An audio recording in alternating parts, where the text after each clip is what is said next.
बिस्मिल्लाहिर्रहमानिर्रहीम। अस्सलाम वालेकुम स्टूडेंट्स। यकीनन आप सब खैरियत से होंगे। आज हम डिस्कस करेंगे फंडामेंटल ऑफ ट्रिग्नोमेट्री यानी फर्स्ट ईयर मैथमेटिक्स का। हमारे पास यूनिट नंबर 9 है जो है फंडामेंटल्स ऑफ ट्रिग्नोमेट्री। इसको हम डिस्कस करेंगे, इसकी कुछ बेसिक्स कॉन्सेप्ट्स को हम डिस्कस करेंगे। सबसे पहले हम देखते हैं ट्रिग्नोमेट्री क्या वर्ड जो है इसका मतलब क्या है। देखिए, सिर्फ ट्रिग्नोमेट्री की अगर बात करें तो ट्रिग्नोमेट्री तीन मज़ीद वर्ड्स से मिलके बना है, जैसे ट्राई, गोनी एंड मेट्रोन। ट्राई का मतलब है थ्री, गोनी का मतलब है एंगल्स एंड मेट्रोन का मतलब है मेजरमेंट। ठीक है, यानी थ्री एंगल्स मेजरमेंट। यानी इसको आप इस तरह से डिफाइन कर सकते हैं कि ट्रिग्नोमेट्री आपके पास क्या है, मेजरमेंट ऑफ ट्राई एंगल्स। क्योंकि ट्राई एंगल के अंदर ही तीन एंगल्स होते हैं ना, तो आप इसको कह सकते हैं मेजरमेंट ऑफ ट्राई एंगल। ये ट्रिग्नोमेट्री का मतलब क्या हो जाएगा, मेजरमेंट ऑफ ट्राइंगल्स। नेक्स्ट हम डिस्कस करते हैं एंगल क्या होता है।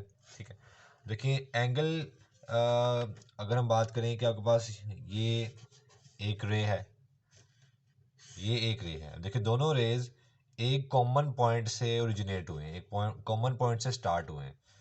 तो ये क्या कहलाएगा आपके पास, जब ये जो है एक्सपैंड करेंगी तो ये जो कॉमन पॉइंट है कि आपके पास एक एंगल बनाएंगी।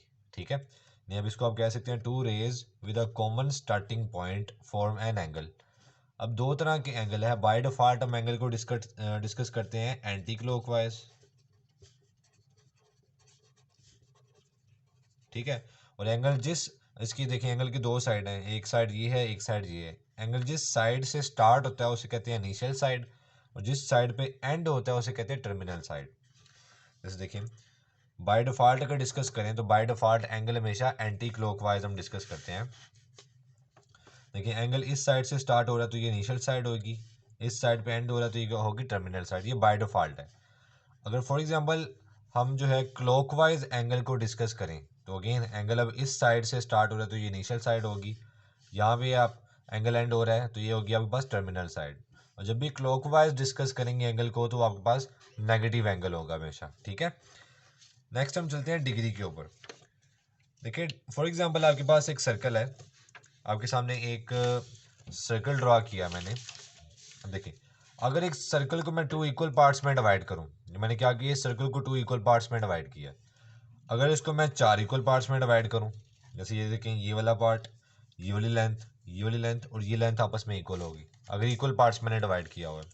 इस तरह अगर मैं इनको 8 इक्वल पार्ट्स में डिवाइड कर दूं, यानी मैं सर्कल के सर्कमफेरेंस को 8 इक्वल पार्ट्स में डिवाइड कर दूं, यानी हम सर्कमफेरेंस क्या होता है, बाउंड्री ऑफ सर्कल। ये जो सर्कल की बाउंड्री की लेंथ है इसे कहते हैं सर्कमफेरेंस। मैंने सर्कल के सर्कमफेरेंस को 8 इक्वल पार्ट्स में डिवाइड किया है।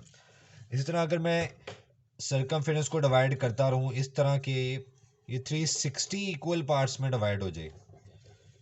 इस सर्कल का सर्कमफेरेंस हमने इस तरह डिवाइड करना है कि ये 360 इक्वल पार्ट्स में डिवाइड हो जाए। यानी फॉर एग्जांपल अगर हमने इसको 360 पार्ट में इक्वली डिवाइड कर दिया तो डेफिनेटली ये वाला पार्ट, ये वाली लेंथ इस लेंथ की इक्वल होगी, यानी ये सारी लेंथ आपस में क्या होनी चाहिए, इक्वल होनी चाहिए।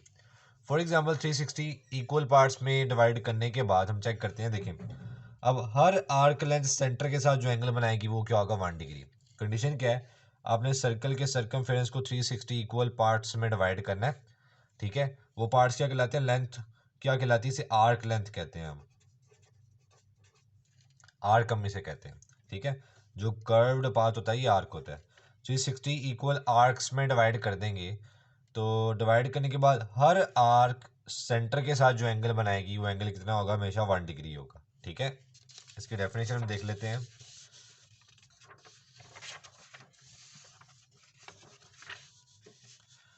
if we divide if we divide circumference of a circle into 360 equal arcs, then angle is subtended by each arc with the center of a circle is called 1 degree। ठीक है, आगे हम बात करते हैं रिलेशन बिटवीन। अब देखें, arc length को एल से डिनोट करते हैं, रेडियस ऑफ सर्कल को आर से डिनोट करते हैं और एंगल को थीटा से डिनोट करते हैं। हम डिस्कस करेंगे आर्क लेंथ, रेडियस और थीटा के दरमियान क्या रिलेशन है। तो एक फार्मूला याद रखिएगा जो इन तीनों को आपस में कनेक्ट करता है, L is equal to R theta. यानी इसमें तीन वैल्यूज है, arc length, radius of circle and angle subtended by this arc. ठीक है, अगर आपको इन तीन रिलेशन में से कोई सी दो वैल्यूज गिवन है तो डेफिनेटली आप रीअरेंज करके तीसरी वैल्यू फाइंड कर सकते हैं। ठीक है, इस तरह रेडियन क्या होता है, रेडियन को डिस्कस कर लेते हैं।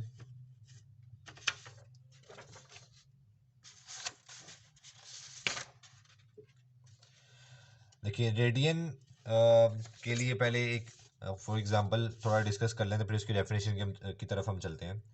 फॉर एग्जांपल ये आपके पास एक सर्कल है, ठीक है, और आपके पास एक आर्क है ए बी, ठीक है, ये आपके पास एक आर्क है और ये सर्कल का सेंटर है। अब आर्क लेंथ सेंटर के साथ जो एंगल बनाएगी वो आपका 1 रेडियन होगा, लेकिन एक कंडीशन है, अगर आर्क लेंथ यानी इस आर्क की लेंथ और इस सर्कल के रेडियस की लेंथ आपस में इक्वल है, तब आर्क लेंथ से जो एंगल सबटेंड होगा वो एंगल हमेशा 1 रेडियन होगा। ठीक है, फॉर एग्जांपल आर्क लेंथ आपके पास 20 सेंटीमीटर है और इस सर्कल का रेडियस भी 20 सेंटीमीटर है, तो अब आर्क लेंथ सेंटर के साथ जो एंगल बनाएगी वो एंगल हमेशा 1 रेडियन होगा। ठीक है, कंडीशन क्या है, सिर्फ एक ही कंडीशन है कि आर्क लेंथ रेडियस के इक्वल होनी चाहिए, तब आर्क लेंथ सेंटर के साथ जो एंगल बनाएगी वो 1 रेडियन होगा। अगर आर्क लेंथ और रेडियस के लेंथ आपस में इक्वल नहीं है तो angle subtended by length arc length वो 1 रेडियन भी नहीं होगा। ठीक है, ये कंडीशन आपने याद रखनी है। तो इसकी डेफिनेशन क्या होगी,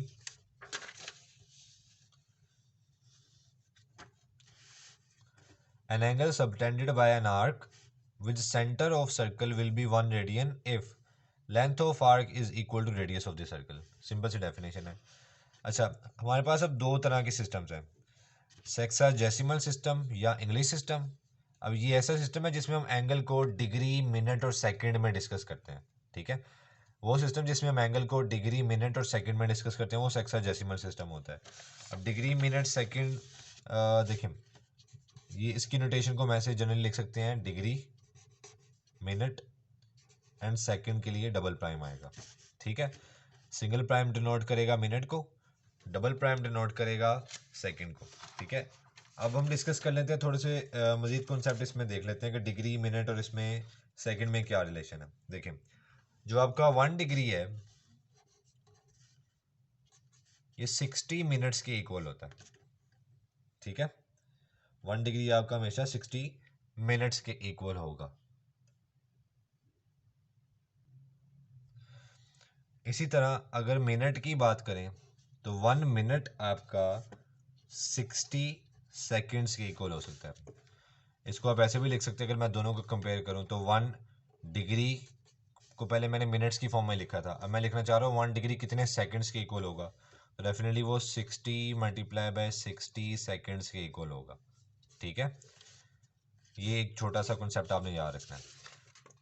अब ऐसा सिस्टम जिसमें हम एंगल को डिग्री, मिनट और सेकंड की फॉर्म में कन्वर्ट करके डिस्कस करते हैं वो सिस्टम क्या कहलाता है, सेक्साजेसिमल सिस्टम या इंग्लिश सिस्टम उसे कहते हैं।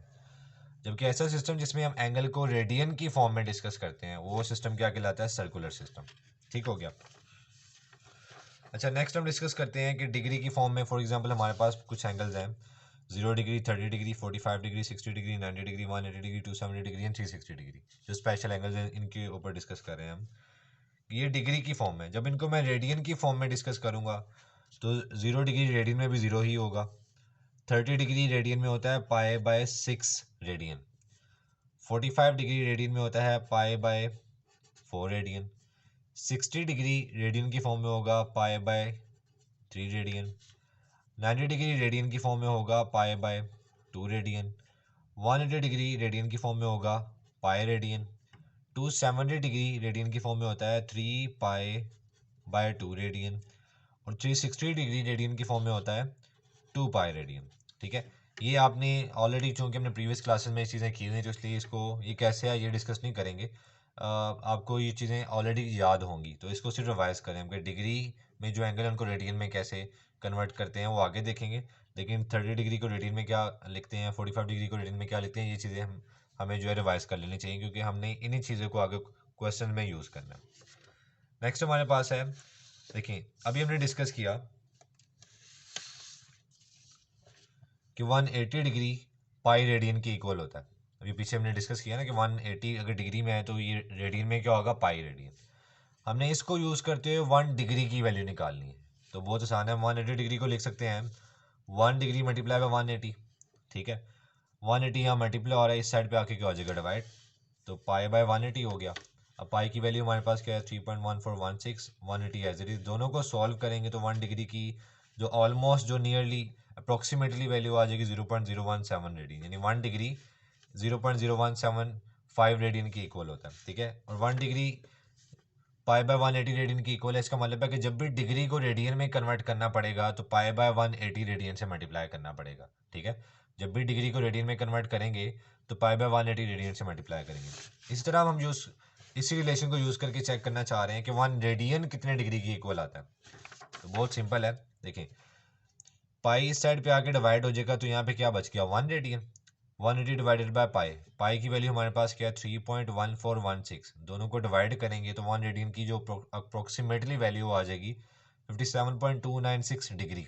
ये 1 रेडियन इतने डिग्री की इक्वल होता है। इस तरह 1 रेडियन जो है 180 बाय पाई डिग्री की इक्वल होता है। इसका मतलब है कि जब भी रेडियन को डिग्री में कन्वर्ट करना है तो 180 बाय पाई डिग्री से मल्टीप्लाई करेंगे। ठीक है,